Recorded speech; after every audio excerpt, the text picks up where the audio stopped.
Noticentro 1, CMI. Buenas noches, bienvenidos a las noticias. Los siguientes son los tres hechos más importantes de hoy en Colombia. La Corte Constitucional tumbó el requisito de 1.300 semanas de cotización para que las mujeres se pensionen en el régimen de prima media, es decir, por colpensiones. El Congreso deberá legislar sobre este tema. Si no lo hace, las semanas tendrán que disminuir gradualmente hasta llegar a 1.000. Ampliaremos esta noticia en nuestra emisión nacional a las 9 de la noche.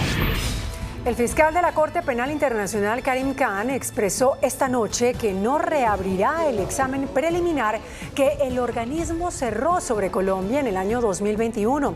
El fiscal felicitó el trabajo de la justicia colombiana en la superación del conflicto.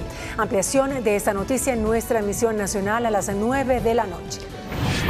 La Fiscalía llamó a indagatoria a 6 generales retirados del Ejército por su presunta vinculación en decenas de casos de ejecuciones extrajudiciales.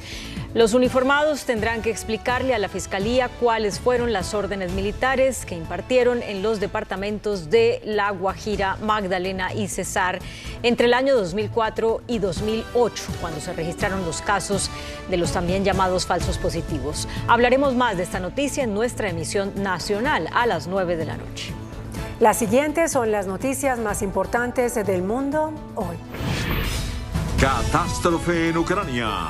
Ataque a gigantesca represa provoca grave inundación que amenaza a más de 16.000 personas y podría provocar un desastre nuclear.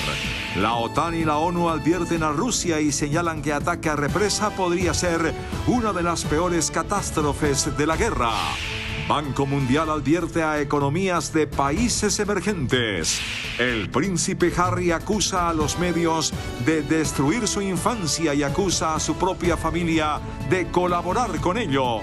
Con Claudia Palacios y Margarita Ortega. Catástrofe en Ucrania. Un ataque rompió la gigantesca represa Kajovka y provocó una grave inundación en toda la región de Jersón. El presidente del país, Volodymyr Zelensky, dijo que es un acto terrorista por parte de Rusia. Hay más de 16.000 personas en riesgo. Las autoridades de Ucrania denunciaron la voladura por parte de las fuerzas rusas de la presa de Kajovka, situada en el río Dnipro, a su paso por la provincia de Jersón, en el sur de Ucrania, lo que ha obligado a iniciar la evacuación de urgencia de los habitantes de la zona afectada.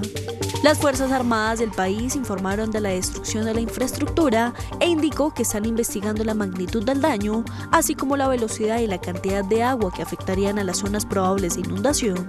El presidente ucraniano Volodymyr Zelensky dijo que se trata de un acto terrorista y pidió sanciones contra Moscú.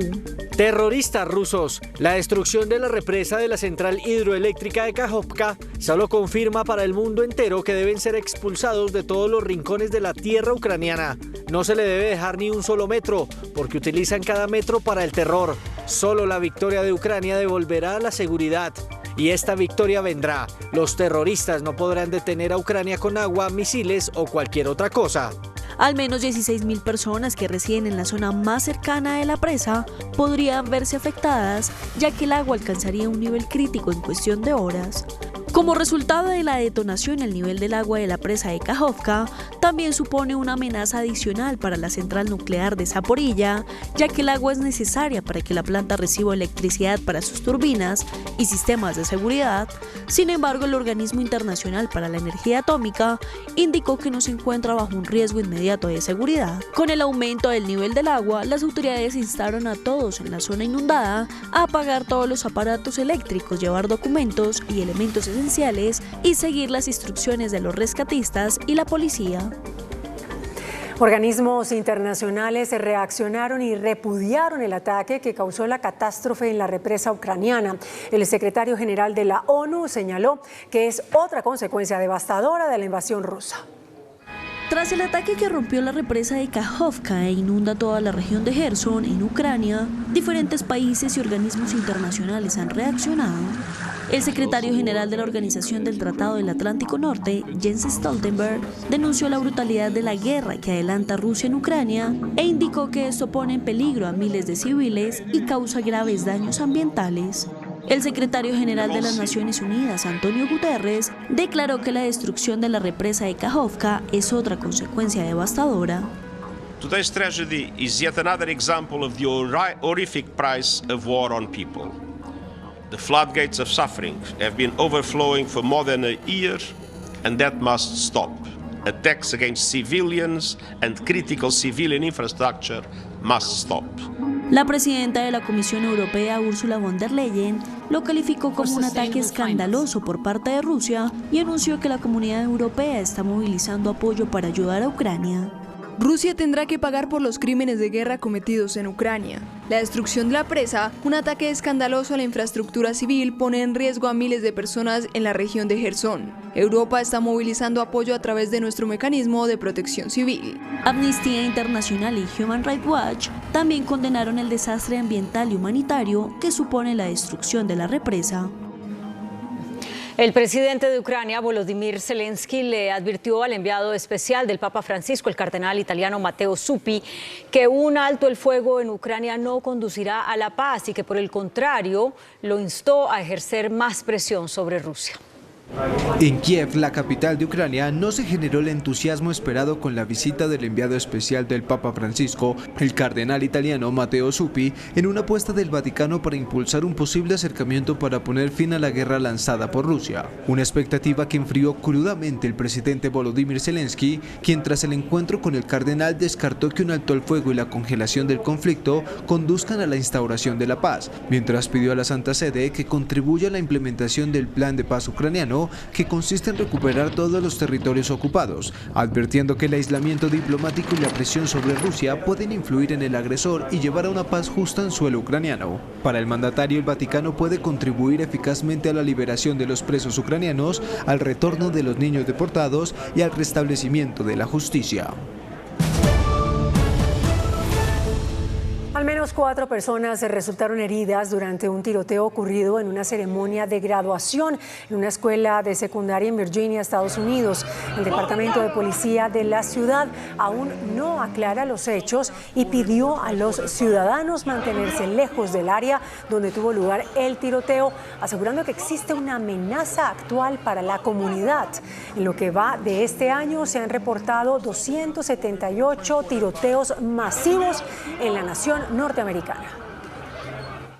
La justicia italiana investiga al ex primer ministro Massimo D'Alema y a otras influyentes personalidades de ese país como parte de una pesquisa por presunta corrupción relacionada con un intento de venta de barcos y aviones a Colombia.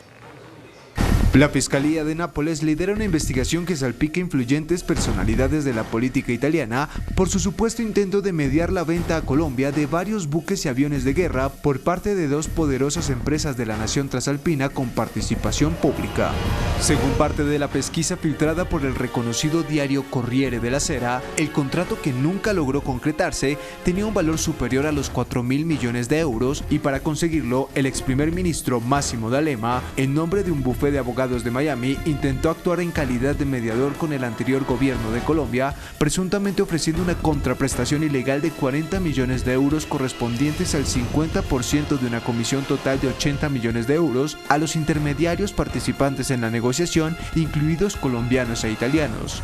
La investigación, que tiene más de un año cocinándose, también considera que el acuerdo solo se rompió en el último momento, mientras D'Alema, el primer comunista que dirigió el ejecutivo de un país de Europa Occidental, siempre ha defendido su inocencia, asegurando que nunca habría recibido ni un solo centavo, incluso si la transacción hubiera tenido éxito. El gobierno del estado de la Florida habría engañado a migrantes latinos para enviarlos a California. El grupo de 16 inmigrantes indocumentados originarios de Colombia y Venezuela, que fue abandonado en la diócesis católica de Sacramento, en California, habría sido enviado por el gobernador de la Florida, Ron DeSantis. Según el fiscal general de California, Rod Bonta, los migrantes tenían documentos de viaje que parecen haber sido emitidos en Florida. Además, cabe la posibilidad de que hayan sido engañados para abordar el vuelo hacia Sacramento. Ante este caso, el gobernador de California, Gavin Newsom, dijo que según el resultado de las investigaciones, podrían denunciar a Ron DeSantis por delitos como secuestro. El Papa Francisco visitó el Hospital Gemelli de Roma para someterse a un chequeo médico. La Santa Sede informó que el sumo pontífice ingresó a un departamento especializado en el tratamiento de pacientes de edad avanzada, que llegó ahí a las 10:40 de la mañana, hora local. Cabe recordar que el Papa, quien celebró el 10º aniversario de su pontificado en marzo, ha sufrido una serie de dolencias en los últimos años y a menudo utiliza una silla de ruedas o un bastón para caminar debido a un persistente dolor en la rodilla. El Banco Mundial advierte sobre riesgos financieros en los países emergentes por las altas tasas de interés.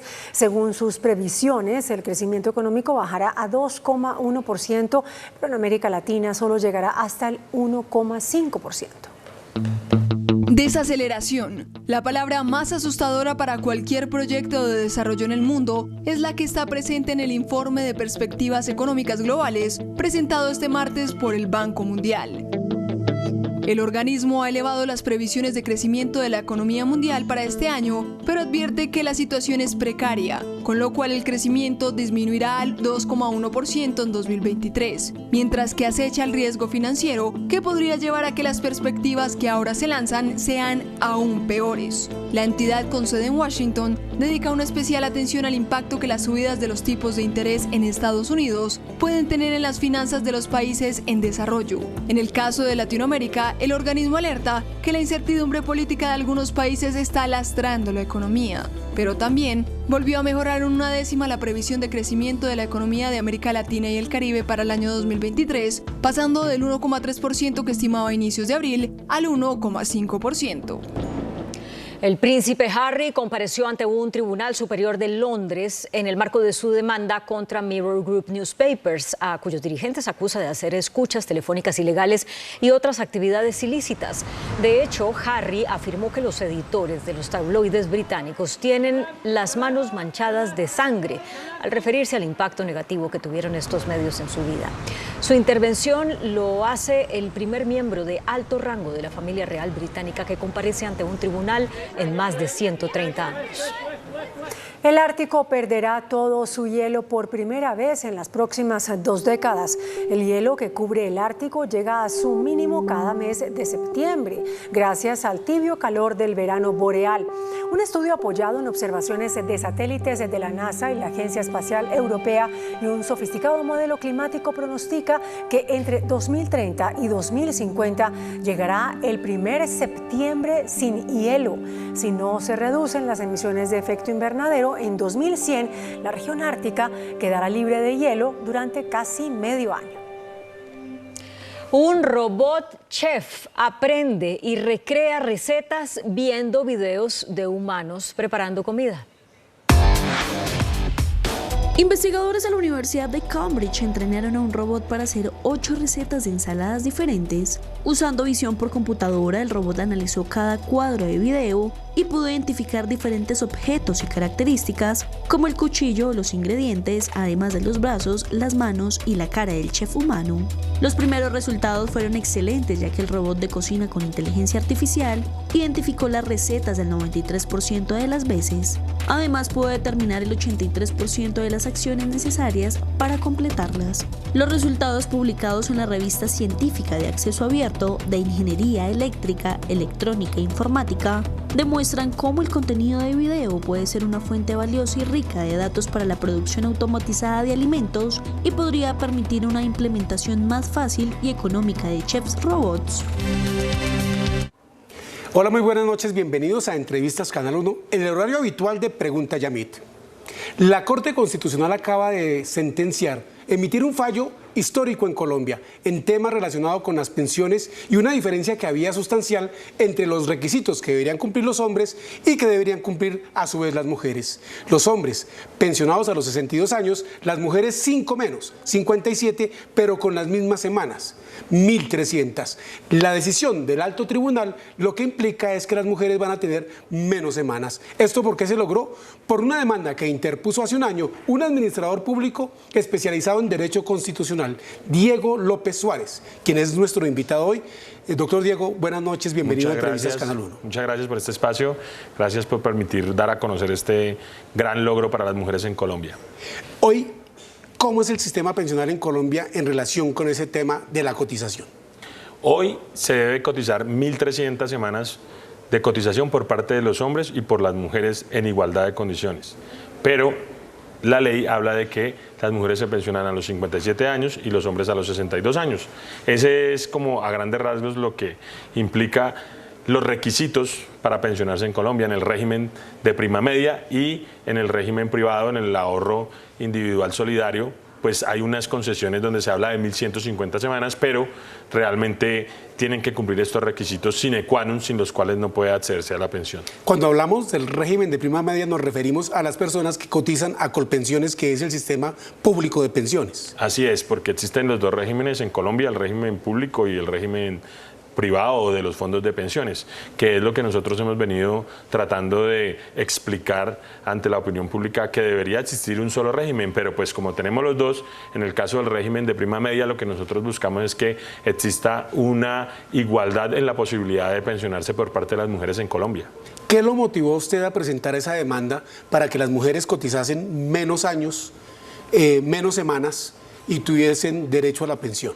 Lo que me motivó inicialmente es porque mi núcleo familiar es mujeres y he visto cómo mi mamá nunca se pudo pensionar. De ahí tenía siempre esa inquietud de que por qué no se pensionaba habiendo trabajado tantos años. Y así después tuve la oportunidad de trabajar en el departamento de Cundinamarca, donde conocí casos especiales de muchas mujeres en todo el departamento de Cundinamarca que me expresaban la dificultad que habían tenido para pensionarse y nunca habían podido acceder a esa pensión. Nosotros les dábamos proyectos productivos para que pudieran emprender unas formas de tener ingresos, sí, pero ellas siempre manifestaban que tenían la posibilidad de llegar a una pensión, pero nunca cumplieron las semanas de cotización. De ahí nace la inquietud por saber por qué existía esta desigualdad tan grande en Colombia. ¿Y la desigualdad en qué consiste?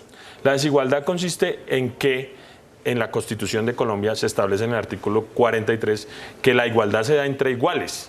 Las personas que están en las mismas condiciones, es decir, como las mismas condiciones de competencia, las mismas condiciones para poder llegar a una meta. En el caso de las pensiones no existe esa igualdad porque las mujeres tienen que cumplir con otros parámetros, en caso tal, el tema biológico, el tema de ser madre, el tema biológico. A las mujeres que ya están llegando a su edad en pensional fueron las más vulneradas, mujeres que cuando tenían sus hijos o antes no las recibían los trabajos porque podían llegar a quedar embarazadas, o sea, no estaban embarazadas e incluso les pedían examen de gravidez para ingresar a laborar, y eso era una violencia muy grande en contra de las mujeres en Colombia y las sacaban de todos los temas laborales y eso no les permitía tener continuidad, la continuidad que se necesita para tener las 1.300 semanas de cotización. En eso radica la desigualdad.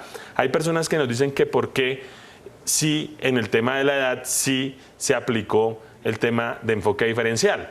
En la edad sí se dijo los hombres a los 62 y las mujeres a los 57, pero en la semana se les colocó las mismas semanas y nunca se tuvo en cuenta el enfoque diferencial y de género. Con desventaja para la mujer porque debe cotizar hasta esta sentencia de la Corte 1.300 semanas, pero con menos años, 5 años menos, es decir, tiene menos tiempo con los agravantes que usted expone de ser mamá, de que no las contrataban, menos tiempo para completar las semanas. El hombre tiene 5 años más para completar 1.300 semanas. Sí, y eso también era algo que dificultaba a la mujer porque cuando ya estaba en edad de prepensión nadie la contrata. Si le hacen falta algunas semanas de cotización nadie la contrata porque todos los, digamos, las empresas ven como con dificultad el hecho de tener una persona que ya está a punto de pensionarse, de recibirla para entrar al tema laboral, al sistema laboral colombiano. Entonces, porque en tema tal se llama el retén social y que ya no puede ser no puede ser despedido prácticamente por ninguna razón, tiene que ser algo muy grave.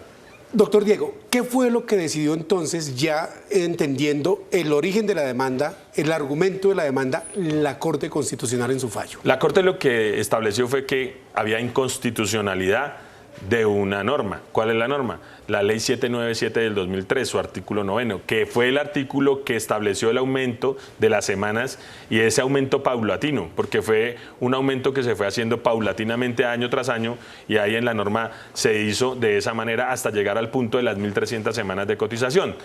Eso es lo que nosotros demandamos ya tácitamente, explícitamente fue ese artículo y lo que la Corte declaró inconstitucional fue ese artículo que aumentó las semanas y dejó como base el artículo anterior, que es el artículo de la Ley 100 de 1993, que es el que entraría en vigencia en su momento en este proceso. ¿Qué dijo la Corte?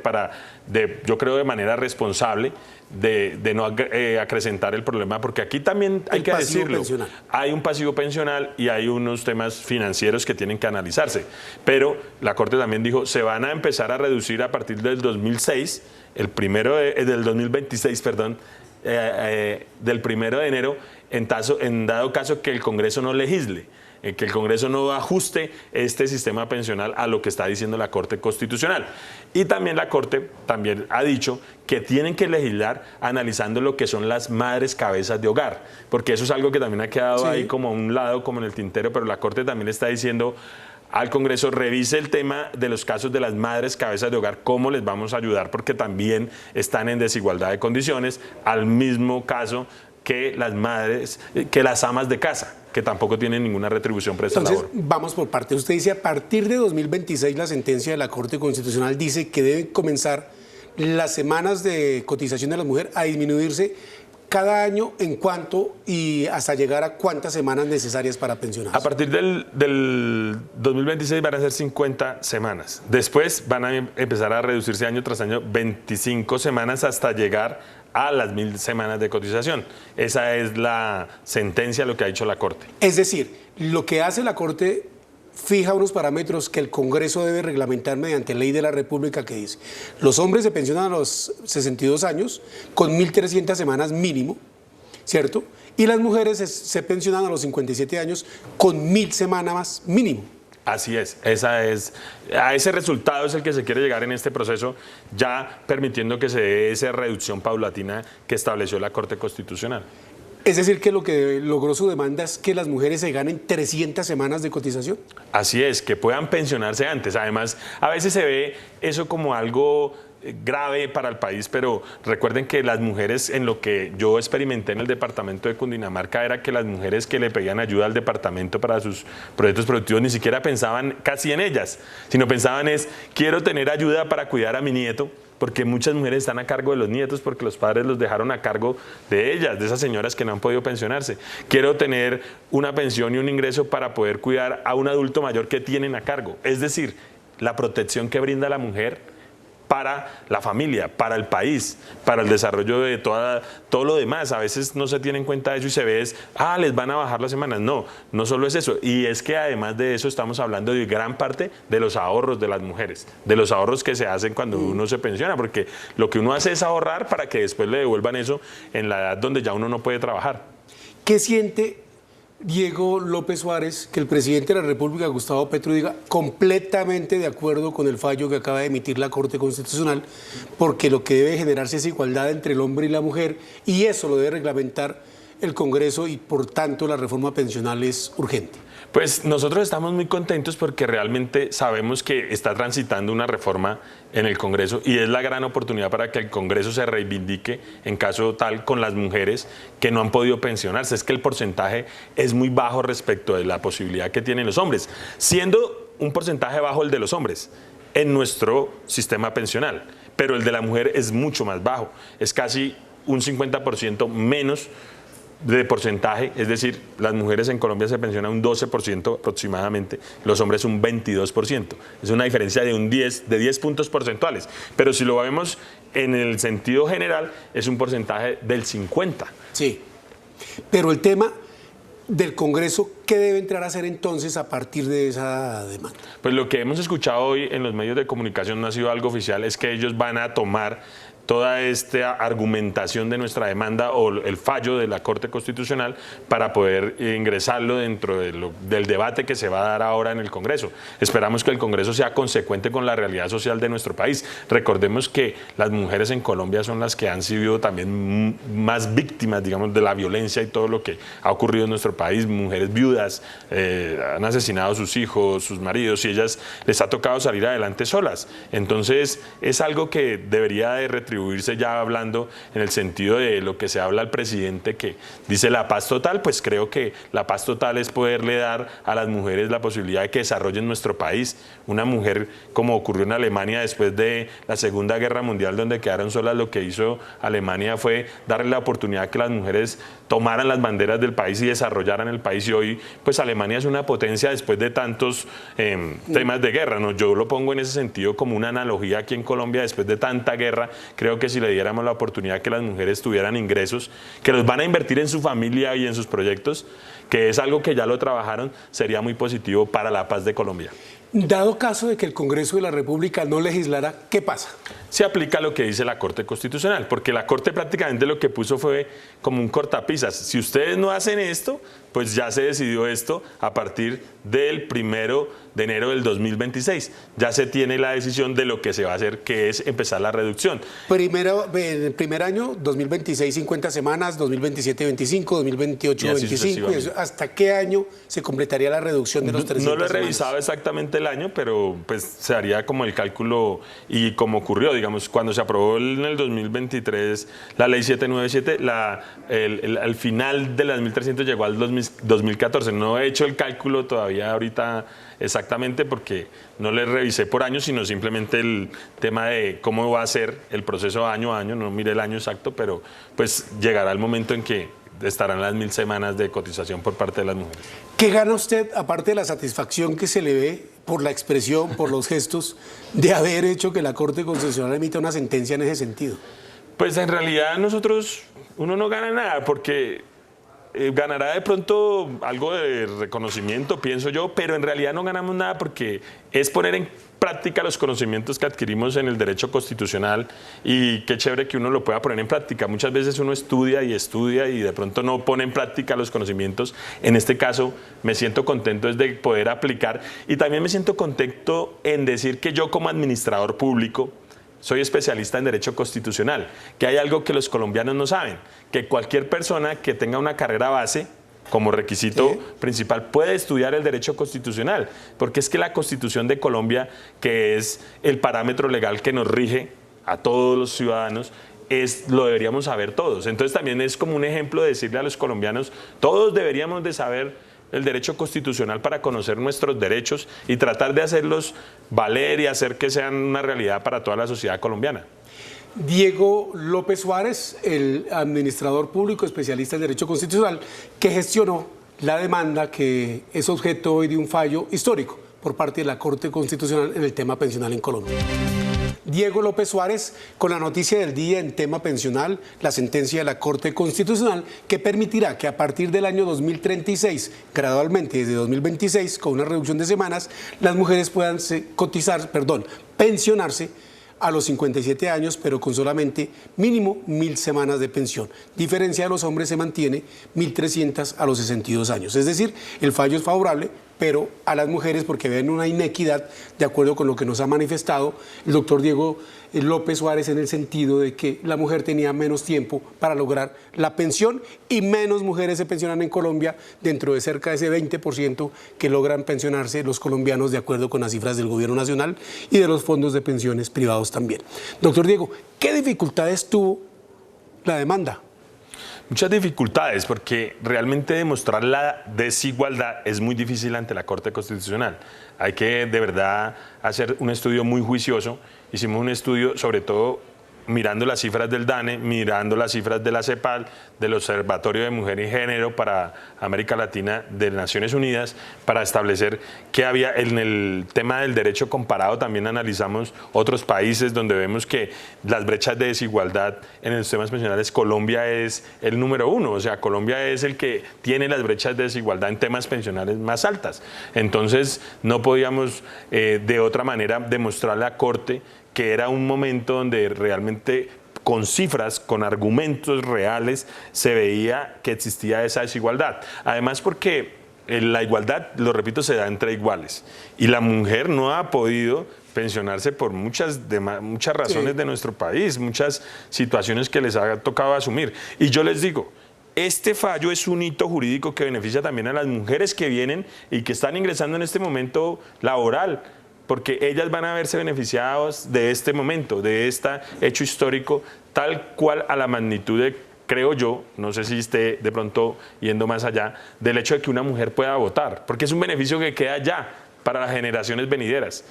Las mujeres que ya les tocó luchar y que les tocó pensionarse con 1.300 semanas, de alguna manera, son unas heroínas, son mujeres que realmente tuvieron que luchar muchísimo, pero en el caso, por ejemplo, de las que vienen, pues van a tener una mejor oportunidad y creo que debemos seguir avanzando en tratar de que las mujeres tengan esa igualdad en todos los temas laborales. Usted hace énfasis en el tema de la mujer y toca mucho el tema de la mujer mamá.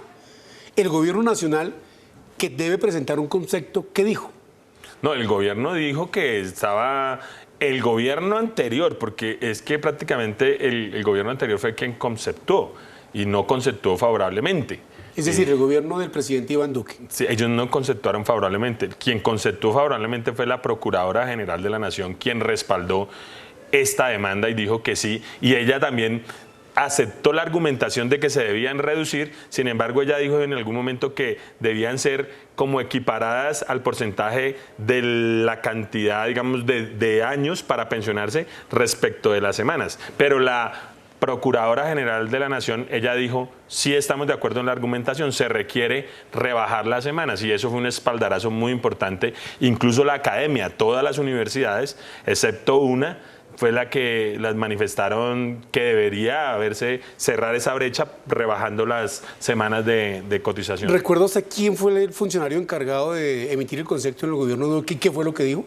Exactamente en este momento no me acuerdo, sé que es un concepto que no fue favorable, que no fue adecuado, o sea, no fue, incluso Colpensiones tampoco dio el concepto favorable, o sea, a Colpensiones también estaba vinculado y tampoco dio el concepto favorable. Claro, porque eso, favorable. Hablábamos del pasivo pensional y de la plata que debe salir, que ponemos todos los colombianos para subsidiar las pensiones de todas formas. Es que cuando se trata de derechos fundamentales uno dice, los dineros deben de salir de algún lado, o sea, no puede uno decir, este derecho fundamental no lo cumplo porque no tengo el dinero suficiente, sino debemos es decir, ¿por qué no le reducimos a otros, digamos, rubros, digamos, como decir los que se invertían en otra hora para sostener un país en guerra?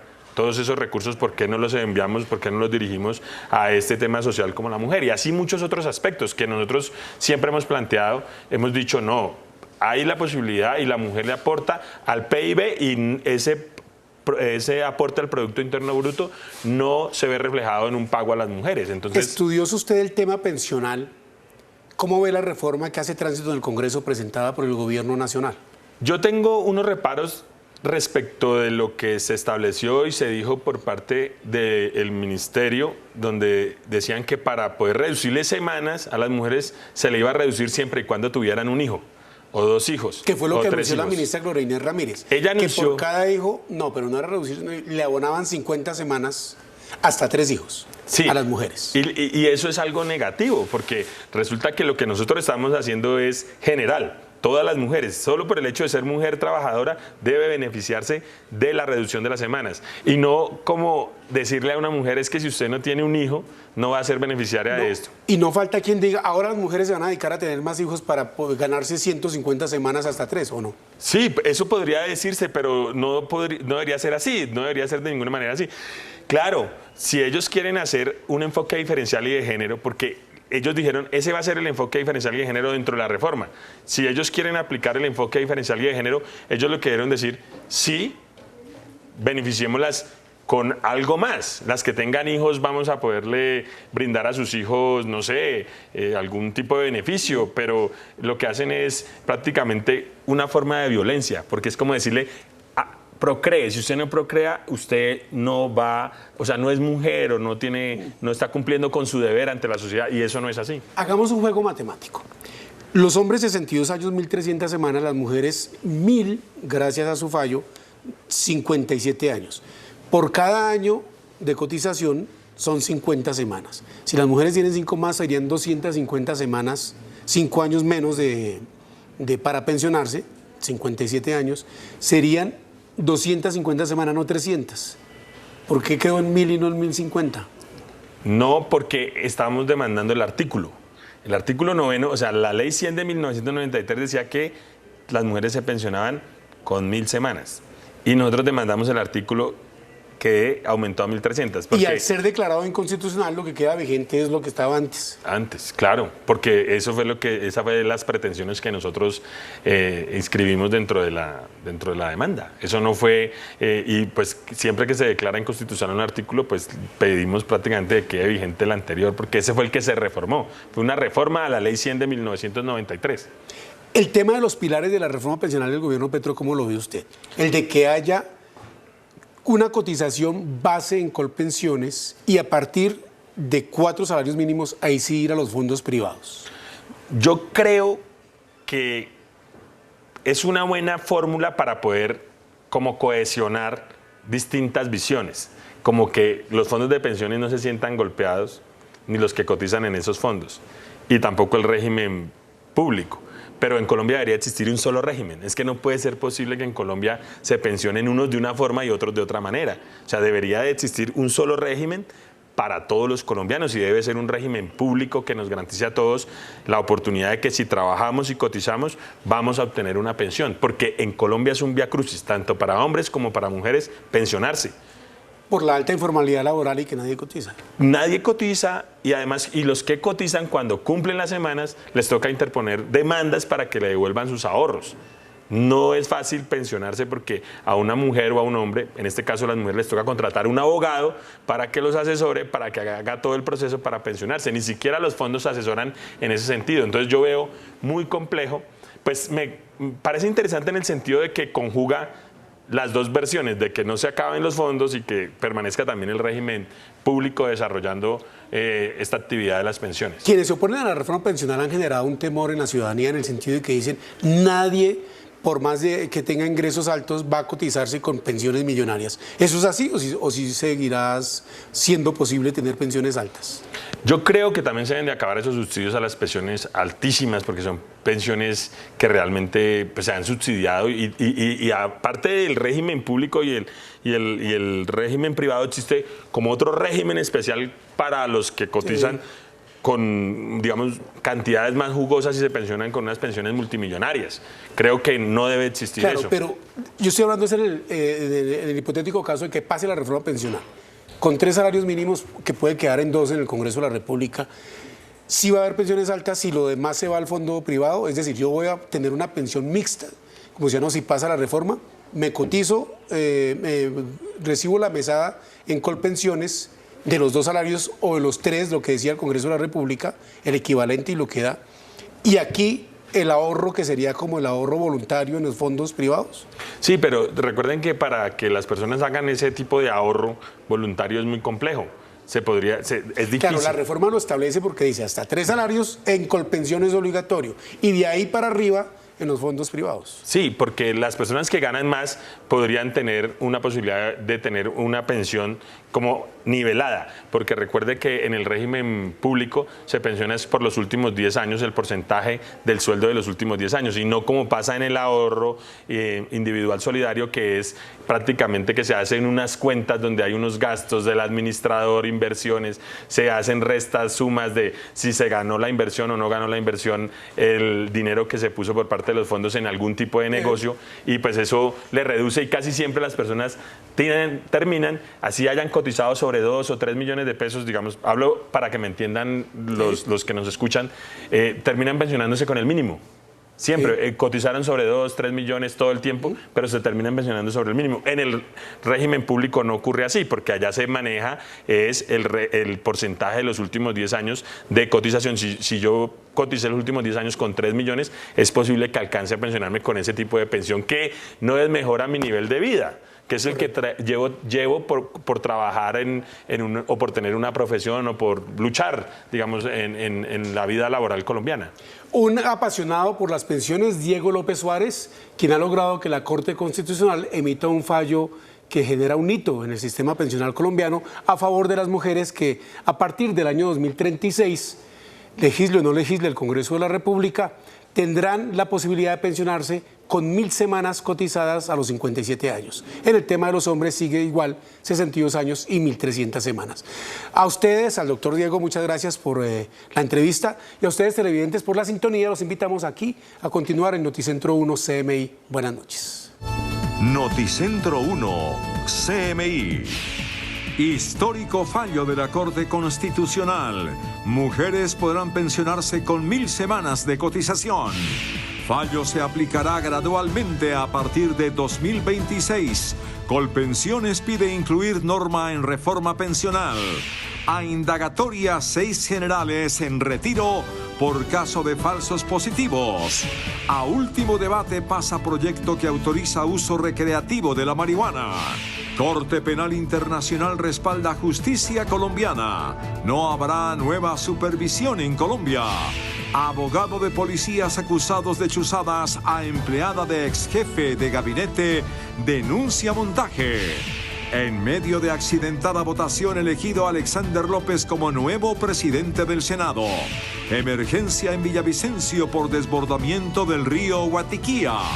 Listo dispositivo de seguridad para marchas en Bogotá en respaldo a reformas del gobierno. Presidente marchará. Nuevo hallazgo de yacimiento de gas revela multinacional canadiense. Nada ni nadie para caída del dólar. Con Claudia Palacios y Margarita Ortega. Iniciamos nuestra segunda hora de noticias. La Corte Constitucional tumbó el requisito de 1.300 semanas mínimas de cotización para alcanzar la pensión de vejez de las mujeres en el régimen de prima media, es decir, en colpensiones. La presidenta del Alto Tribunal, Diana Fajardo, y el magistrado oponente, Juan Carlos Cortés, explicaron la forma como se aplicará el fallo. La Corte declaró contrario a la Constitución el requisito de 1.300 semanas que se le exigía a las mujeres que cotizan en colpensiones para obtener la pensión de vejez. A partir del 1 de enero del 2026, y si el Congreso no adopta un régimen de acceso a la pensión con enfoque de género, para cerrar la brecha de discriminación contra las mujeres se disminuirán gradualmente las semanas de cotización hasta llegar a 1.000. Con esta decisión de la Corte no varía la edad mínima para que las mujeres se pensionen a los 57 años, pero el Congreso deberá legislar sobre las semanas de cotización para las mujeres con enfoque de género. Si no lo hacen, así se disminuirán las semanas. Es decir, a partir del 1 de enero de 2026. Y si el Congreso no establece el régimen pensional antes indicado, el número de semanas mínimas de cotización que se exija a las mujeres para obtener la pensión de vejez en el régimen de prima media se disminuirá en 50 semanas. Y a partir del 1 de enero de 2027 se disminuirá en 25 semanas cada año hasta llegar a 1.000 semanas. Si el Congreso no legisla, las proyecciones de la Corte son las siguientes.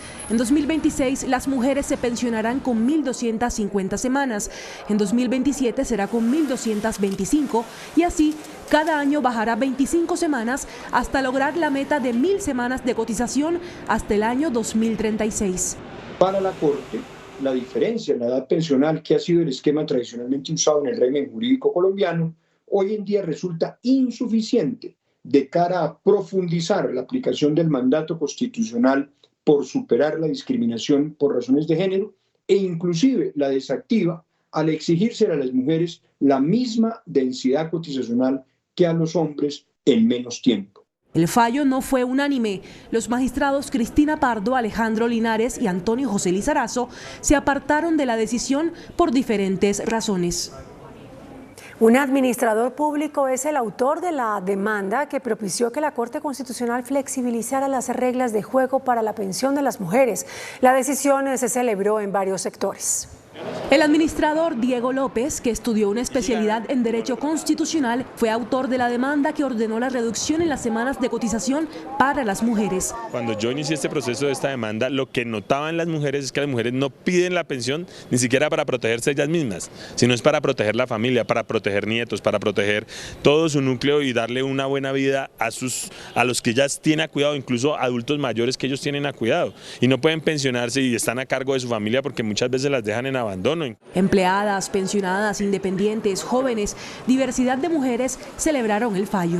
Me parece muy favorable, pues en el sentido de que ya digamos no nos ayuda a tener como mayor tiempo para pensar en una posible pensión. Es para nosotros mucho mejor porque nosotros nos ha tocado trabajar muy duro en la vida. Que la mujer le toca trabajar, o sea, en el trabajo, y en la casa lo mismo. Pues me pareciera mejor que fuera para los fondos privados y para Colpensiones igual. El presidente de Colpensiones, Jaime Duzán, solicitó al Congreso que incluya la orden de la Corte Constitucional en el proyecto de reforma pensional que cursa en el Congreso y que mañana se discutirá en primer debate en la Comisión Séptima del Senado. Son más de 80.000 mujeres las que se verán beneficiadas con el fallo de la Corte sobre las semanas mínimas de cotización para pensión en el régimen público. Favorece a las mujeres pobres de Colombia que han hecho tantos sacrificios, tantos esfuerzos, y yo creo que es un buen reconocimiento.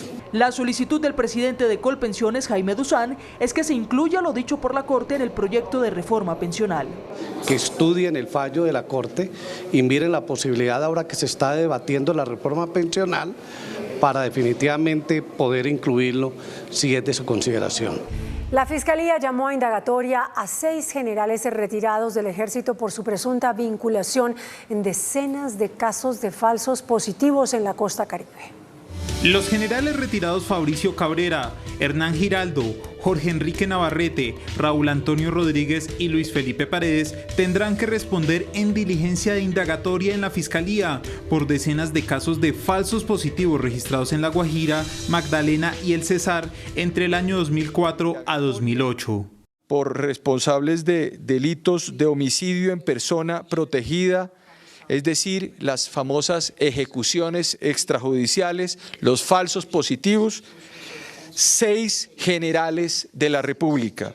El anuncio del fiscal se dio tras una reunión con el fiscal de la Corte Penal Internacional, a quien también le reportó que 98 personas serán procesadas por financiar el conflicto armado en el país.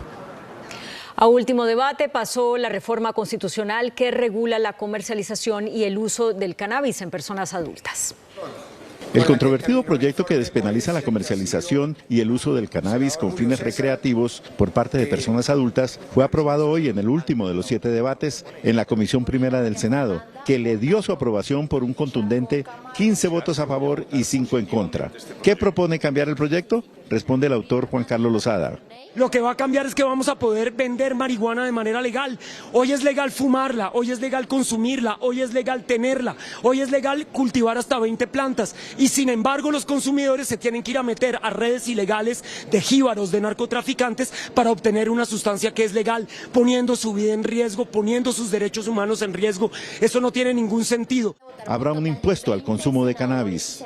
Cuando hablamos de un impuesto al consumo, en el caso, por ejemplo, del tabaco hay distintos, o en el caso del alcohol hay distintos impuestos. Aquí, por supuesto, tenemos que encontrar la mejor fórmula, revisando lo que ha sucedido con países que han avanzado en esta materia, las lecciones aprendidas de errores, pero también de acciones que han salido y que han resultado exitosas. El gobierno apoyó también el proyecto y dijo que la regulación es útil para el país. La regulación ha demostrado en el mundo que es más efectiva para prevenir el consumo y para evitar las complicaciones del consumo. El proyecto de reforma constitucional pasará la semana entrante a último debate en la plenaria del Senado. El expresidente y director del Partido Liberal, César Gaviria, le pidió hoy al Congreso la aprobación de la reforma constitucional para la regulación del uso recreativo de la marihuana en personas adultas, asegurando que esa decisión es infinitamente mejor a la prohibición. Con este mensaje enviado al presidente de la Comisión Primera del Senado, Fabio Amín, el expresidente César Gaviria pidió la aprobación de la reforma constitucional para la regulación del cannabis con fines recreativos. El exmandatario dice que es consciente de la inmensa dificultad por la que atraviesan las reformas sociales del gobierno. Observa que los recientes hechos noticiosos empañan el avance legislativo, pero advierte que lejos de cualquier adversidad política o de las tempestades coyunturales que afectan la institucionalidad, hay proyectos como este que, según sus palabras, representan una posibilidad de devolverle esperanza a miles de personas, comunidades y víctimas de la guerra contra las drogas, que en opinión de Gaviria encuentran en el paradigma de la regulación un nuevo abordaje de la política de drogas. El prohibicionismo es algo que no solo resulta ingenuo e inalcanzable, sino que ha significado un fracaso rotundo en términos de vidas, dijo Gaviria y agregó: sería infinitamente mejor para Colombia si se pudiera avanzar hacia la regulación del cannabis de uso adulto. Después de llegar el mensaje de Gaviria, la Comisión Primera del Senado aprobó esta tarde la reforma en penúltimo debate. El fiscal de la Corte Penal Internacional, Karim Khan, expresó su respaldo a la justicia colombiana por los avances en la investigación de los crímenes cometidos durante el conflicto. Descartó una nueva supervisión de esa corte en Colombia. El fiscal de la Corte Penal aseguró que confía en los compromisos de la Justicia Nacional para investigar crímenes como los relatados por Salvatore Mancuso. Y esto es algo que deben decidir las autoridades judiciales y policiales de Colombia. Porque ustedes tienen la JEP, tienen también la justicia ordinaria, tienen una fiscalía general. El fiscal sentenció que no vino a reabrir el examen preliminar o la supervisión que durante 17 años operó sobre Colombia y envió un mensaje de unidad y de apoyo a las instituciones nacionales. Ya tomé la decisión de que el examen preliminar está cerrado. Y hay suficientes instituciones a donde las víctimas y los sobrevivientes pueden recurrir. En la única declaración pública que hizo el fiscal Karim Khan tras su visita a Colombia, expresó cuál es su gran preocupación. La preocupación es que todavía sigan muriendo personas. Las delegaciones de paz del gobierno y el ELN definen los últimos detalles de lo que será el cese el fuego bilateral nacional con enfoque regional y los mecanismos que aseguren la participación de la sociedad civil en la construcción de la paz. Este jueves se conocerán los detalles del acuerdo. Poco a poco se van conociendo detalles de lo que vendrá a partir del acuerdo del cese el fuego bilateral entre el gobierno y el ELN, que tendrá carácter nacional. ¿Eso qué implica? Que cobija todo el ELN, o sea que todas las estructuras del ELN y todas las estructuras del Estado que están enfrentadas con el ELN van a hacer un compromiso de cese bilateral del fuego. Paralelo al cese se dará el tema quizás más importante para el ELN desde que planteó su propuesta de convención nacional. Esta ahora se dará con la participación de la sociedad para que ella misma decida cómo construir la paz. Vamos a ver muchas formas de participación en el territorio y temáticos. Y eso es muy importante porque la única forma en que este proceso avance es si hay un horizonte de transformaciones acordadas. Y es por eso que en los próximos meses la delegación de paz de los helenos y la del gobierno estarán en los territorios construyendo este nuevo e inédito proceso de paz. El abogado Miguel Ángel del Río, apoderado de los 4 policías señalados por la Fiscalía de participar en las chuzadas a las ex empleadas de la ex jefe de gabinete Laura Sarabia, denunció un montaje por parte de la Fiscalía para incriminar a la exfuncionaria del gobierno. El escándalo de las chuzadas que salpica a la ex jefe de gabinete Laura Sarabia promete abrir un capítulo judicial. Sin embargo, aún hay varias incógnitas y conjeturas que para el abogado Miguel Ángel del Río no están claras e incluso considera que serían parte de un montaje por parte de la Fiscalía. Cuando el analista de comunicaciones, César, 3 días después de que arrancan las interceptaciones, le advierte al investigador sobre la falta de relación entre la línea telefónica y los motivos fundados del informe, el propio patrullero investigador de la Dijín le advierte al fiscal del caso que no hay relación entre lo que se está escuchando y el informe establecido o entregado al investigador. Y la Fiscalía General de la Nación dura después de eso 7 días más escuchando a la niñera y escuchando a la empleada. Los uniformados rindieron interrogatorio ayer en la Fiscalía por este caso.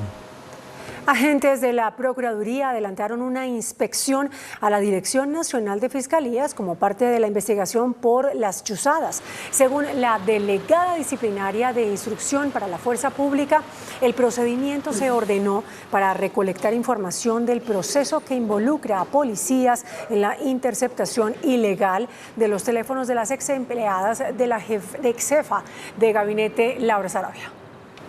La bancada del Pacto Histórico en el Congreso anunció una denuncia contra el fiscal Francisco Barbosa en la comisión de acusación. Los legisladores señalaron que el jefe del ente acusador instó a la policía en recientes declaraciones a la insubordinación y a la desobediencia. Desde el Pacto Histórico aseguran que el fiscal Barbosa, más que actuar como jefe de la Fiscalía, se convirtió en vocero de la oposición. Noticentro 1 CMI conoció que las denuncias radicadas ayer contra el presidente Gustavo Petro en la comisión de acusación fueron abonadas a un expediente ya existente en esta célula legislativa. Quedaron en manos de los representantes Wilmer Carrillo, Gloria Arizabaleta y Alirio Uribe. Esas denuncias fueron abonadas a este expediente existente, según conoció Noticentro 1 CMI, porque se consideró que las 4 denuncias tienen hechos idénticos. Las denuncias fueron abonadas al radicado 5914, expediente procedente de la Corte Suprema de Justicia a la Comisión de Acusación, una vez posesionado Gustavo Petro como presidente, ya que los casos de Petro en otras jurisdicciones se trasladaron a esta célula legislativa encargada de investigar al presidente de la República. El caso en la Corte Suprema lo llevaba el magistrado Héctor Alarcón Grannobles. El expediente habla de violación de topes o límites en las campañas electorales y fraude procesal. Y en la comisión de acusación está en manos de 3 representantes instructores que deben adelantar el respectivo trámite. Wilmer Carrillo, presidente de la comisión de acusación y quien es investigado por la Corte por haber ordenado de forma irregular, presuntamente, el pago de 258 millones cuando era secretario de Infraestructura de Norte de Santander. La representante Gloria Arizabaleta, abogada y expareja del expresidente del Senado, Roy Barreras. Y Alirio Uribe, abogado que se ha dedicado en la defensa de los derechos humanos, actualmente representante a la Cámara por el Pacto Histórico y fue cabeza de lista del pacto en Bogotá. Desde esta célula legislativa también enviaron una copia del expediente al Consejo Nacional Electoral para que investigue los hechos en materia administrativa. Los representantes instructores tienen 6 meses, de acuerdo con la ley, para decidir si se archiva ese expediente o se abre una investigación formal. Debe llevarse una ponencia a la comisión de acusación para que se decida sobre este tema. Lina María Sandoval, Noticentro 1 CMI. La ministra de Ambiente, Susana Mohammad, defendió la transparencia de la campaña política del hoy presidente Gustavo Petro. Abro comillas, no hicimos un acuerdo con la corrupción, cierro comillas, afirmó la funcionaria. La ministra de Ambiente, Susana Mohammad, salió al paso al escándalo sobre posible corrupción en la campaña política del actual presidente Gustavo Petro, de la que ella participó como integrante del Pacto Histórico. No hicimos un acuerdo con la corrupción. Si el señor Benedetti tiene quejas de corrupción, que vaya a los entes de control y ponga pues su evidencia y que se investigue la campaña, las cuentas de la campaña y todo lo que está diciendo. Nosotros hicimos un trabajo responsable y estamos acá dándole la cara al país. Afirmó que continuará en su puesto hasta que el jefe de Estado lo determine. Y espero y aspiro a continuar siendo la ministra de Ambiente. Ojalá pueda ser la ministra de Ambiente 4 años, un sector que más o menos cada año y medio ha cambiado de ministro y ministra durante los últimos 10 años y creo que la responsabilidad ambiental del país se merece a alguien continuamente. Sí. Las fuerzas de oposición del Centro Democrático, Cambio Radical, la U y conservadores fracasaron en el intento de impedir la elección del líder del Pacto Histórico, Alexander López, como presidente del Senado. Alexander López presidirá el Senado desde hoy hasta el 20 de julio en un fugaz mandato al que llegó para reemplazar a Roy Barreras. Cambio Radical, el Centro Democrático, la U y el conservatismo se retiraron de gran parte de la sesión tratando de disolver el quórum para impedir la elección de López, pero regresaron cuando vieron que no tenían la mayoría para bloquear al antiguo dirigente sindical, quien recibió 84 votos a favor y 5 en blanco. López se persignó y agradeció a Dios por su elección. Hoy aquí se ha elegido por primera vez en la historia de Colombia a un hombre de la izquierda de este país como presidente del Congreso de Colombia. López Maya juró por Dios que el pacto histórico en cabeza del presidente Petro no ha llegado a destruir el país. De presidente del Honorable Senado de la República os imponen y de acuerdo con la Constitución Política y las leyes. Sí, juro. Si así lo hiciere, que Dios, esta corporación y el pueblo lo premien y si no, que él y ellos os lo demanden.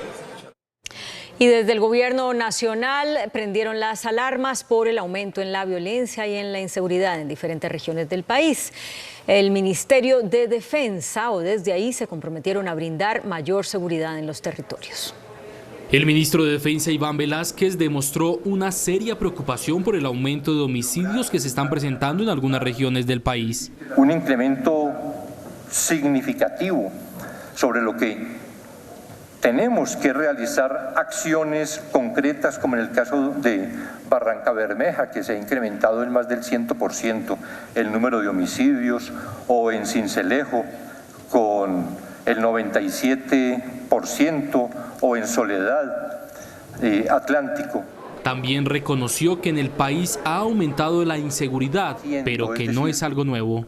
Aceptamos, reconocemos el incremento de la inseguridad, pero que viene también como causa de una pérdida de control territorial que efectivamente ha tenido desde hace muchos años.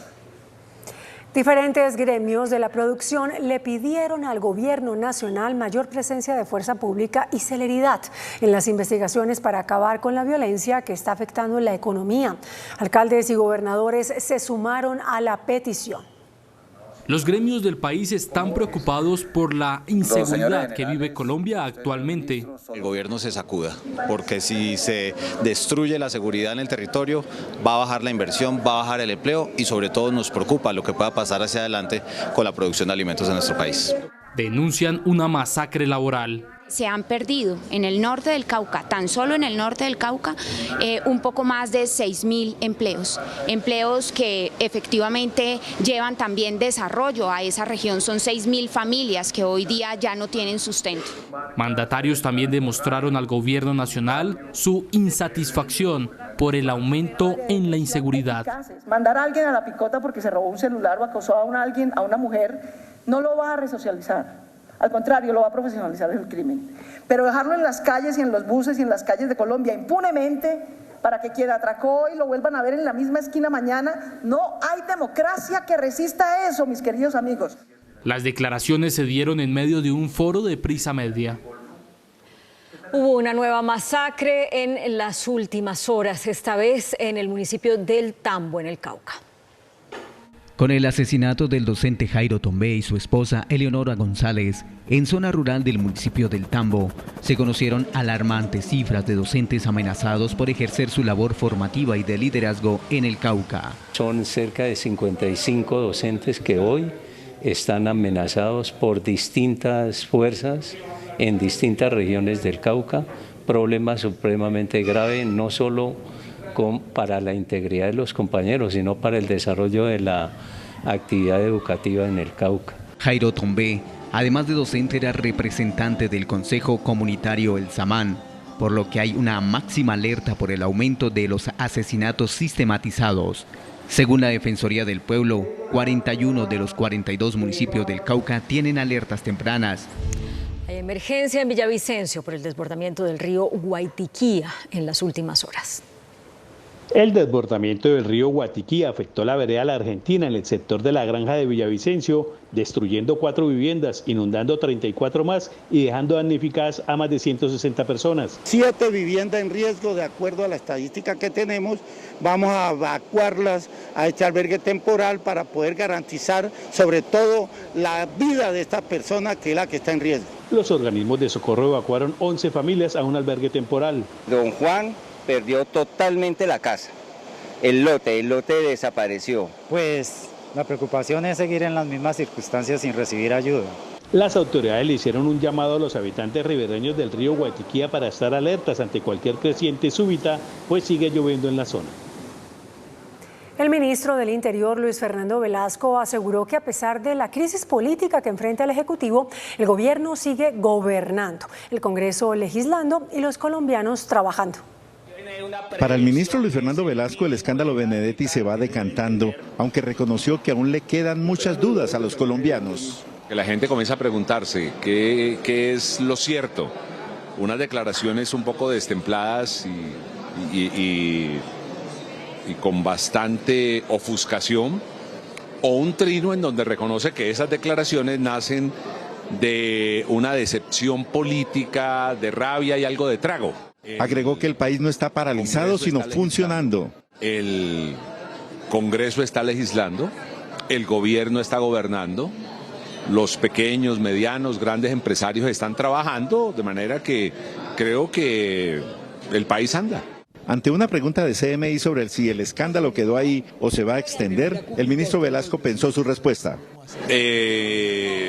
Bueno, la Fiscalía tendrá que decir cosas, el Consejo Electoral tendrá que decir cosas, al gobierno le interesa que todo quede clarificado. El gobierno no quiere esconder absolutamente nada. Se le preguntó si Benedetti le había causado mucho daño al gobierno y replicó: Creo que se ha causado un gran daño a él y espero pueda recuperarse de ese daño. El ministro Luis Fernando Velasco puntualizó que el país debe estar seguro de que la campaña Petro no recibió dineros extraños o ilegales. Mañana Bogotá tendrá una jornada de marchas, esta vez convocadas por las centrales obreras en respaldo a las reformas laboral, pensional y de la salud promovidas por el gobierno. El presidente Gustavo Petro saldrá a las calles. A partir de las 10 de la mañana empezarán las movilizaciones en Bogotá a favor de las reformas del gobierno de Gustavo Petro. Serán 3 los puntos de concentración. El Parque Nacional, la Fiscalía General y la Universidad Nacional, donde las diferentes centrales obreras, las organizaciones sociales han citado una concentración para iniciar una movilización desde los 3 puntos hasta la Plaza de Bolívar. En la capital, más de 1.500 policías y 200 gestores de convivencia garantizarán la tranquilidad durante la jornada. Por ahora se descarta la participación de la primera línea. Si no hay violencia, no hay vandalismo, no hay por qué intervenir. Esperamos que la de mañana, tal y como han sido el 98% de las marchas del último año en Bogotá, sean pacíficas. Pese a la convocatoria hecha por las centrales obreras y a la que el presidente Gustavo Petro confirmó su asistencia, Transmilenio operará en su horario habitual, así como todos los servicios de las entidades públicas. La alcaldía de Bogotá declaró insubsistente y retiró del cargo al director del Cuerpo Oficial de Bomberos de Bogotá, Diego Moreno.